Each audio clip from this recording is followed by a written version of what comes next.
This is the commandment, the rules and regulations that God, your God, commanded me to teach you to live out in the land you're about to cross into to possess.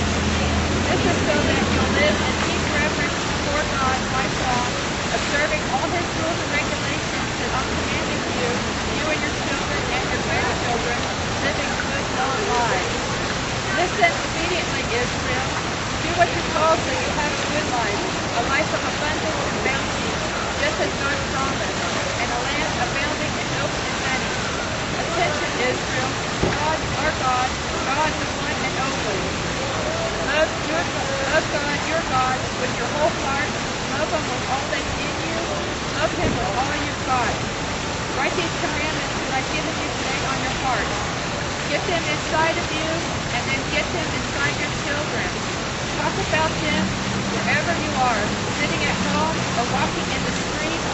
Talk about them from the time you get up in the morning to when you fall into bed at night.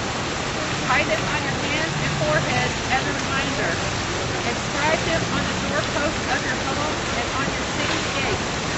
When God, your God, ushers you into the land he promised through your ancestors, Abraham, Isaac, and Jacob, to give you, you're going to walk into large, bustling cities you didn't build, well-furnished houses you didn't buy, some with wells you didn't dig, vineyards and olive orchards you didn't plant. When you take it all in and settle down, pleased and content, make sure you don't forget how you got there. God brought you out of slavery in Egypt. Deeply respect God, your God. Serve and worship him exclusively.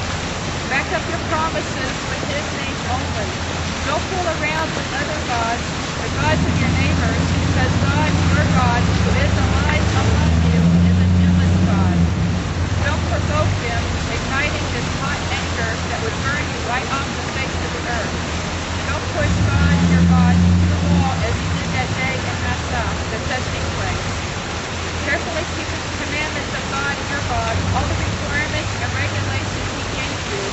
Do what is right. Do what is good in God's sight, so to live a good life and be able to march in and take this pleasant land that God so solemnly promised to your ancestors, throwing out your enemies left and right, exactly as God said. The next time your child asks you, what do these requirements and regulations and rules that God, our God, has commanded mean?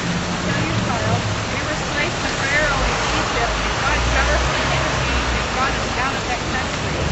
We stood there and watched as God delivered miracle signs, great wonders, and evil demonstrations on Egypt, on Pharaoh and his household.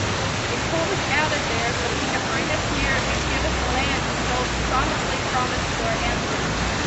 That's why God commanded us to follow all these rules so that we would live reverently before God, our God, as he gives us this life, keeping us alive for a long time to come. It will be a set right and put together life for us if we can make sure to do this entire commandment because of God, our God, just as he commanded us to do. Amen.